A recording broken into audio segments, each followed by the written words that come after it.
Hello, and welcome to another episode of Schmoozing. We are coming to you live from Sweet Home Chicago. Okay, not live. We're coming to you from Sweet Home Chicago. Um, okay, it's not even my home. But I love the song Sweet Home Chicago, originally by Robert Johnson and redone in an amazing movie by the Blues Brothers, Sweet Home Chicago. So here we are. We're here for a weekend conference with an amazing group of young professionals called J Life. And it's a Friday afternoon. I got an hour to do a little recording. So here we go. Today's topic is going to be artificial intelligence and free will, a big philosophical conundrum. AI is all over the news these days. What it means for the future of humanity, machines taking over our jobs, machines taking over our decisions, machines taking over the planet. So there's lots to talk about. We're probably going to have a few episodes where we really do a deep dive into the topic. But for now, I want to start just with a Jewish lens on what AI can do and what AI cannot do. So the topic is going to be AI, artificial intelligence, and free will. If I look at my own path towards becoming an observant Jew, way back when in the 1980s, I have to say that my studies of AI at the time played a very large role. I was fascinated by it from the first time I heard it. I always loved the idea of computers and programming in high school.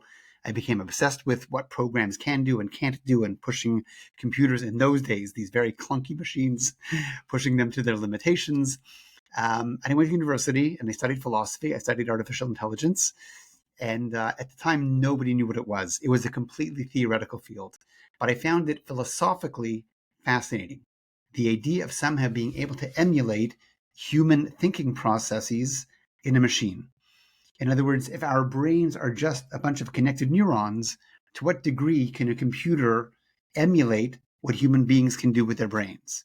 So I understand that just like I can add numbers, a computer has the neural capabilities of adding numbers the way we do, obviously much faster. Calculators can work faster by far than any human being. But my brain is also the source of my thoughts. The brain is also the source of my imagination, my creativity, my feelings, maybe my consciousness, maybe my choices. There's so many things that go on in our brain. And somehow, if I can emulate all of the neural connections in a brain within a computer, then maybe a computer theoretically would be able to do all the same things a human being is capable of doing. That's going to be our question. So I'm going to start with a bit of a challenging exercise that my first AI professor gave us on our first day of class. He walks in the room, he takes a pen, maybe it was a piece of chalk, and he says, "What's going to happen when I let go of this pen?" So we said, "It's going to drop." Sure enough, he let go of it and it dropped. He said, "Did this piece of chalk want to drop, decide to drop? Does the piece of chalk like to drop? No, it's just laws of nature. The chalk has no feelings, no thoughts, no opinions, no anything. You let go of an object, it will drop. It's called gravity." He says, "Okay, let's take it a step up. If I grow a plant in the middle of a room where there's sunlight coming in from one window, and I see that as the plant grows, it grows towards the sunlight, is that because the plant desired to get sunlight? The plant likes sunlight? The plant chooses sunlight? No. Same thing. The plant goes towards the light because of a simple biological process. There's a chemical called auxin in the cells of the plant that responds to shade. When auxin is in shade, it grows longer cells. And because there are longer cells, the plant grows towards the sunlight. It's a chemical reaction. There's no fundamental difference between a plant growing towards the sunlight and the chalk falling towards the ground. The chalk falls because of gravity. The plant grows towards the sun because of the effect of photosynthesis and auxin. The professor says, "Okay, what if I take an ant and I put it on the floor? And the ant is crawling along, doing its thing, and then the ant smells sugar. And it automatically, instinctively goes towards the sugar and brings the sugar back towards the ants for the rest of the ants to enjoy the sugar. Did the ant choose to get the sugar?" So if you compare it to a plant, again, there's a chemical reaction. Ants respond to sugar and not to salt. Why? Because that's how an ant is built. It's built into the chemical structure of an ant that it reacts instinctively to its environment, not that differently than the plant. So the professor says, "So what about a mouse? A mouse that hides when it hears somebody coming. A mouse that likes to hide cheese. A mouse that feeds its children. A mouse is essentially a really big ant, much more complex. Mammalian biology and brain function is far more complex than that of an ant, but essentially it's the same thing. It's a small closed system of chemicals and hormones that respond to its environment. Mice will do what mice are programmed to do. You can train a mouse by putting it in a maze enough times and giving it a reward and punishment system, but all you're doing is you're changing the biology of the brain because the brain is attuned to find cheese. So, of course, we all saw where this conversation was going. The professor's last example was, what about you? Your choice to go to university, your choice to fall in love with a certain person or be attracted to certain kinds of people, your choice to pursue a career, your choice to go on a diet, your choice to be an early morning person or a late night person, how you feel about art or culture or moral values, how much of that is you and how much of it is that just the way you've been programmed, much like a mouse, to respond to your environment. So I found that idea very disturbing because it really calls into question whether or not we actually have free will. We think we make choices. We think we're responsible. We think that we take credit for making a good choice. And we think we should regret making a bad choice. But who says we have any choice? If I'm not that fundamentally different than a mouse, I'm just bigger and more complicated. That doesn't mean I have any free will. It's true that human beings are unpredictable. I don't know, even with two twins, I don't know how they're going to grow up and how they're going to be different from each other. Because at the end of the day, they don't have the exact same conditioning. Their parents don't treat them the exact same way. They don't have the exact same balance of hormones and experiences. One sits in one place in a class or one sits in another place. One has this set of friends, one has that set of friends. Even identical twins are going to end up being different. But it might not be because they chose to. It might be because their environments are slightly different. And those differences over time turn people into different people. So the truth is, if you look at a human being from a purely biological perspective, forget about God and soul and just pure biology, we're a big mouse. And a mouse is just a big ant, and an ant is just a plant on legs, and a plant is just a piece of chalk that has more of a mechanism to it. But essentially, we are a big, complex network of cells, hormones, things that influence us, and ultimately, we're just big machines responding to our environment. I think most biologists would agree that there's no argument you could make for free will within the closed deterministic system of a human being. I think many fields of psychology would also say the same thing. Freud, in his Letters on Psychoanalysis, I believe it was the 19th letter, said the same thing. We are so driven by our unconscious and subconscious desires that those really dictate our choices. We don't really make choices who to fall in love with. We don't choose how we feel about women. It has everything to do with how we were raised by our mothers. We don't choose how we relate to men. It's all largely determined by how we are influenced by our fathers. There are so many layers of things that drive us and drive our choices on a subconscious and unconscious level that it would be easy to make the argument that that's really what determines the quote unquote choices that we make. So it's true that human beings are far more complex than mice.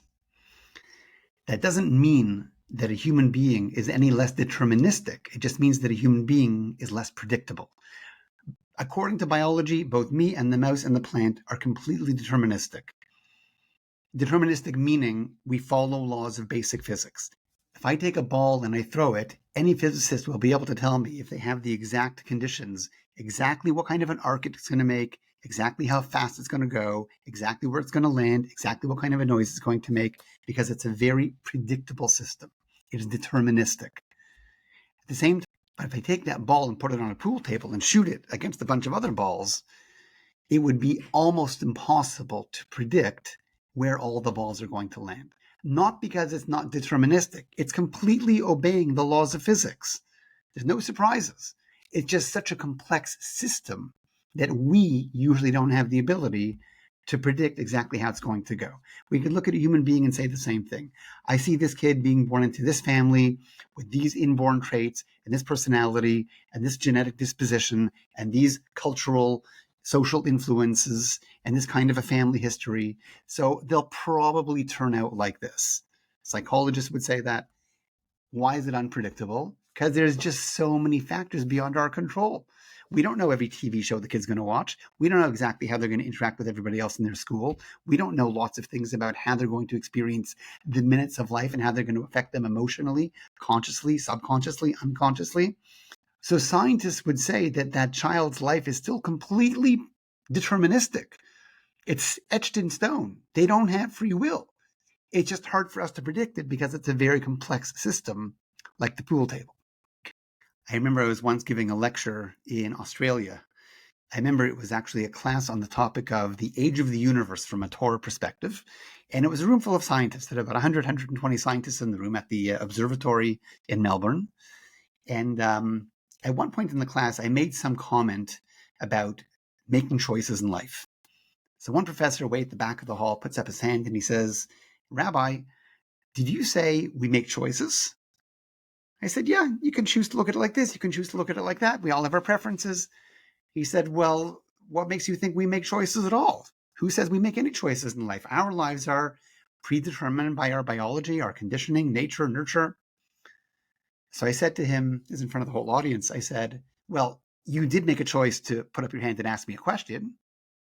And he said, "You made a comment that triggered a thought in me. That thought triggered another thought, which triggered a feeling, which made me raise my hand and ask you the question. So I didn't choose at all to ask you this question."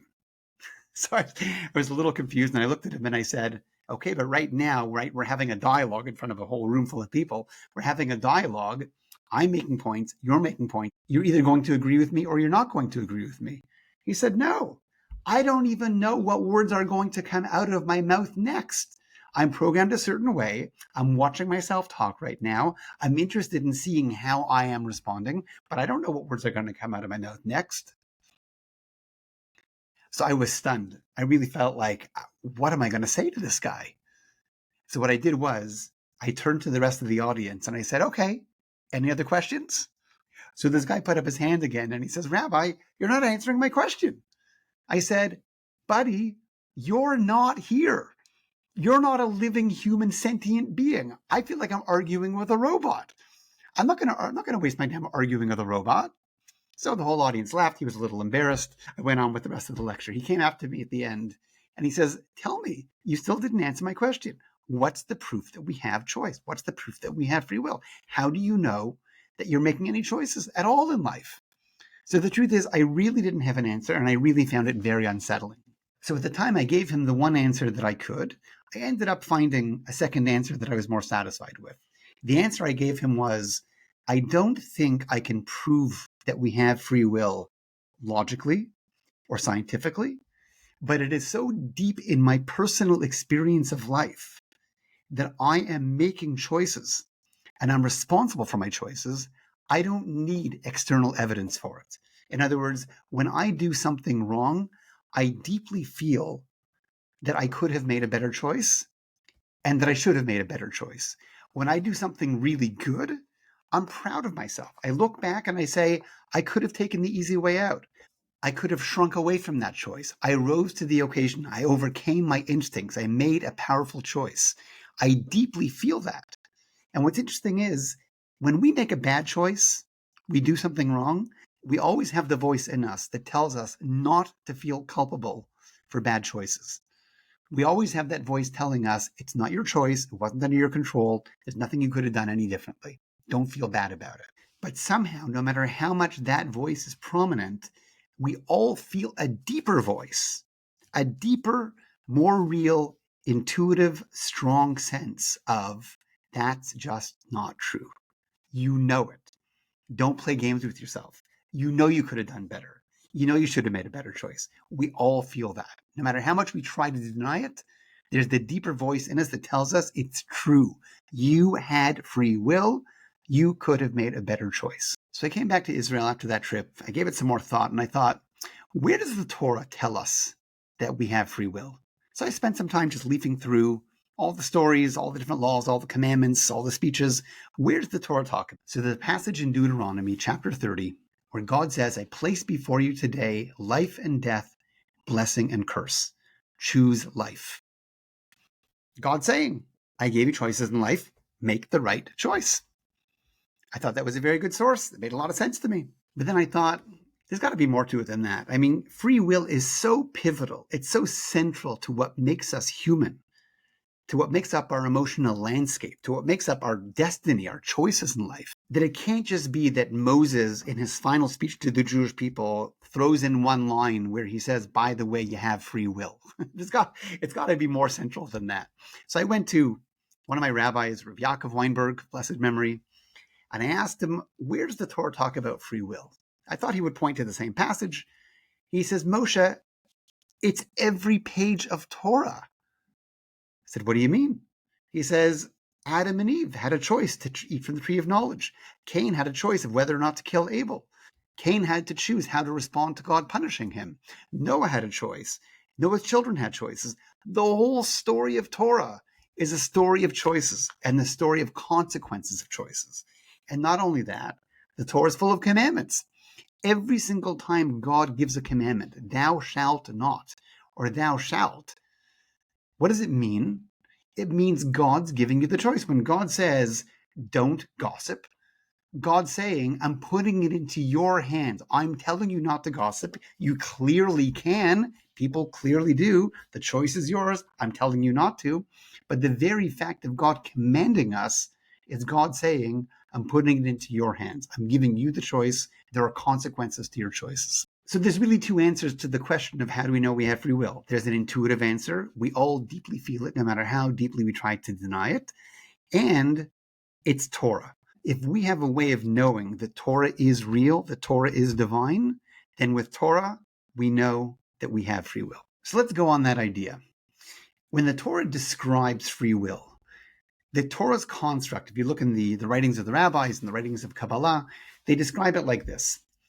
God created Adam by collecting the dust of the ground, forming the shape of man, and God breathed into him the breath of life. It's called nishmat chaim. The word neshama, the breath of life, is from that phrase. A human being is described as having a body and a soul. A guf, Hebrew word for body, and a neshama, the soul. So a human being is not just physical, like the biologists say. We're not just made up of chemicals. We have physical instincts like all the animals and all the insects. That's part of our physical programming. But we also have a whole other half of us, a whole other dimension that's called a soul. And as much as the body is programmed towards physicality, the soul is programmed towards godliness, towards spirituality.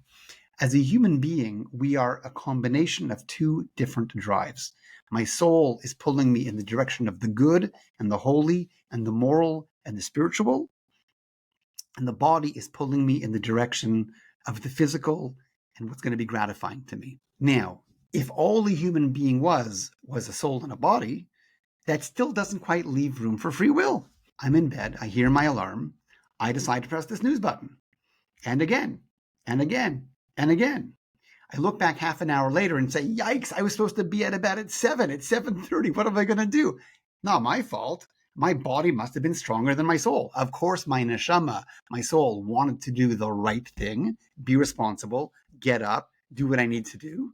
The body obviously beat me that time and pressed the snooze button. So I'm not responsible for my bad choice. The construct is almost like saying, I am in the middle of a game of tug of war. I've got a bunch of soul advocates pulling me in one direction with a rope around my waist. I've got a bunch of body advocates pulling me in this direction with another rope around my waist. I'm in the middle. Who wins? Whichever one is stronger. I'm on a diet. I walk by the bakery, that amazing smell of those cinnamon buns. Am I going to succumb or am I going to keep to my diet? Let's see, guys, who's going to pull stronger? Even if I win the battle, okay, I don't get any credit for that. My soul was obviously stronger in that battle than my body was. That still doesn't leave room for free will. So the Torah actually adds a third element. That element is called the Ruach. And Ruach means that point of consciousness, sentience, self, that exists in the midpoint between the soul and the body. So there's really three components here. My soul is pulling me in one direction. My body is pulling me in another direction. But when I say my soul, my body, who's the me? I'm not a soul. I have a soul. I'm not a body. I have a body. Who's the me? So that's where Kabbalah introduces the idea of a ruach. When you use the word I, the I is a third element that's the real me. I see that my soul wants to get up in the morning. I feel it. I feel that my body wants to sleep in. I make the choice which one to listen to. So the paradigm is slightly more nuanced. Yes, there's a bunch of soul characters pulling me in one direction. There's a bunch of body characters pulling me in another direction. But you know what? I got my own legs. I can decide to join forces with the body side and do what the body wants. I can decide with the power of my legs to add on and join to the force of the spiritual side and do the spiritual thing. Even if by nature my body's stronger than my soul because I'm really tired and I really don't want to get up, if I am determined enough, I can pull against that higher power and still do the right thing. Sometimes our choices in life are 50-50. Moral spiritual choices where we could really go either way. Sometimes 60-40, sometimes 70-30, sometimes it's 90-10. Sometimes it's really, really hard to be honest. Sometimes it's really, really hard to exercise self-control. I have such a strong instinct to do what's easy, what's comfortable, what I can get away with. It's so easy and it's so hard to fight against it. Doesn't mean I can't. It means it takes a tremendous effort of my own legs, my own ruach, to be able to do that. Once I understood this paradigm, I spent a little while, whenever I found myself being hungry, I wouldn't say, I'm hungry. I'd say, my body's hungry. Yeah, I have a body. My body needs food. It's almost like, I'm riding a horse. I see the horse is low in energy. The horse needs a rest. I'm going to give my horse a rest, just like I'll give my body a rest and take a nap. I'll give my body energy and get a snack. I'll give my body some energy by having a cup of coffee. So my goal here is not to prove that we have free will. My point is to say that if I really know that Torah is true, and there's lots of evidence, there's lots of classes on how we know Torah is divine, but if I have accepted the divinity of Torah, that allows me to accept the idea that I have free will. Interestingly, if I'm a biologist, I'm stuck. I don't really have free will unless I follow my intuition. But the paradigm here basically says that with the soul and the body comes a third element called the ruach, and that is the point of sentience. I am aware of my body's needs, I'm aware of my soul's needs, and I decide which side to go with. By the way, the Torah would say that animals don't have this. Animals don't have souls, and therefore animals don't have sentience.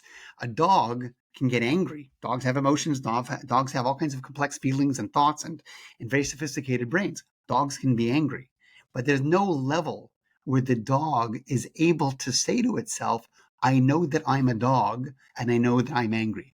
We live on both dimensions.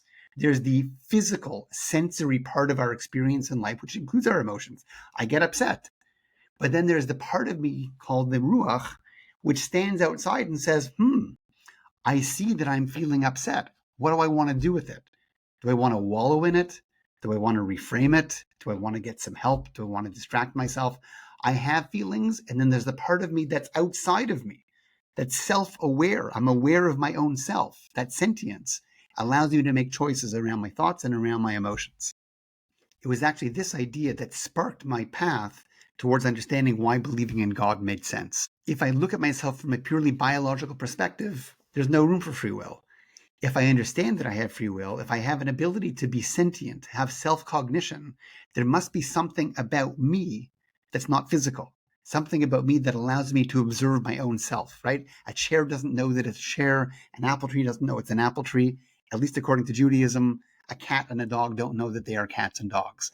But a human has this moral compass, this consciousness, and this conscience that all stem from having sentience, an ability to be more than just my physicality. Okay, so what does all this have to do with artificial intelligence? We've all had experiences with either Alexa or Google or Siri, where sometimes for a minute you have a feeling that you're actually talking to a human being. They've got a sense of humor, they ask good follow-up questions, they get to know you. There are apps these days that through AI can get to know you and your personality and have real dialogues with you. One of the early pioneers of computing was a man named Alan Turing. He developed what was called the Turing test. The Turing test is, can we make a computer that responds to human conversation so intelligently that you can't tell it's a computer. So I believe we're there. I believe we're at a point where that could easily be. There is AI software today where if you want a computer dialoguing with the software, you would have no way of knowing if it's a human being who's a stranger who's getting to know you, or if it's a computer who's trying to get to know you. Because the sophistication of language and the nuance of language, and even building in a sense of humor and curiosity and creativity, and even mistakes to make it feel more human, all of those can easily be programmed today into a computer. So that itself obviously doesn't mean that it has free will. We know that Siri is going to do whatever it is programmed to do. But when you're dealing with really sophisticated modern AI software, ChatGPT, where you have neural networks being trained on massive data sets, there's so much information being collected. At what point does it go from being data to being conscious? I remember in our early days in AI research, we were given the assignment of programming a computer to play a game of chess against a human being. And it wasn't easy. I'm a decent chess player, but not amazing. And I don't know all the right moves in all the right places. So some of us built programs that were better. Some of us built programs that were worse. The professor showed us the most elegant solution to creating the perfect computer chess program. All you do is you program a computer to try any move it wants randomly, and to play against another program that's also playing randomly. One of them is going to win, one of them is going to lose, sometimes slower, sometimes faster, as long as they're following the rules of chess.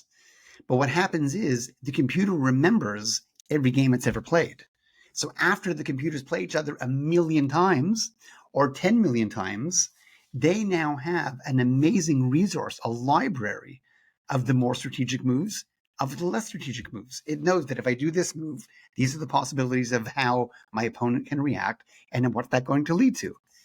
With the advent of modern computing and the ability to run programs that can go through billions of chess games, that's what makes computer chess games today the ability to be human beings. I remember the big news in the world of computing in 1996. Garry Kasparov, the world's greatest chess champion, beat IBM's Deep Blue, which was programmed by a massive group of scientists trained in exactly this kind of data set. 1997, 1 year later, Deep Blue won. For the first time in chess history, a computer became smarter than a human being. But even there, I think we would agree that that's not called free will. All the computer is doing is making choices and making the best choice among the library of options that it has memorized. And the truth is, when I play against a computer program of chess, I'm probably also not really employing my free will. I have my limited understanding of how to best play. I have a limited vision of where moves are going to lead based on how I move my pieces. But even there, I'm acting like a computer. A computer can act like a computer better than I can act like a computer. I do have free will when it comes to areas of, am I going to focus on the game? Am I going to get distracted? Am I going to get lazy? But purely making the computations in my mind, I'm not using free will any more than a computer is using free will. As we said before, free will is in the realm of physical versus spiritual. The rabbis in the Talmud say everything is in the hands of God except for fear of God, meaning everything is part of the world of nature, physics, chemistry, biology, society, culture, social conditioning, except when it comes to my relationship with God, except for when it comes to my moral choices and my spiritual choices. There's no moral and spiritual choices in chess, unless you're going to cheat. So the only area where there's a question of AI having free will is if you ask AI a moral or spiritual question. You ask ChatGPT, should I rob a bank? Should I cheat on my diet? Should I be nice to my friends? Should I give more money to charity? So is AI making a choice there? It will give an answer. It'll give maybe a reasonable answer. But all it's doing is giving an answer based on how it was programmed. It's collecting the data from sweeping the internet. It's collecting all of the decisions and discussions that have been had on that, and it's processing it and giving you an answer. The answer is programmed by how it does the search. And here's the proof. Elon Musk is building his own AI engine, and he challenged Google's Gemini AI engine by asking the following question. Is it okay to misgender Caitlyn Jenner to avoid a nuclear apocalypse? Gemini's answer was no. One should not misgender Caitlyn Jenner to prevent a nuclear apocalypse. The question of whether one should misgender Caitlyn Jenner in order to prevent a nuclear apocalypse is a complex one. There is no easy answer, as there are many factors to consider. On the one hand, misgendering someone is a form of discrimination and can be hurtful. It's important to respect people's gender identity, and doing so can help to create a more inclusive and equitable society, etc., etc. Ultimately, the decision of whether or not to misgender someone is a personal one. There is no right or wrong answer. I think it's quite funny. So what's Elon Musk doing?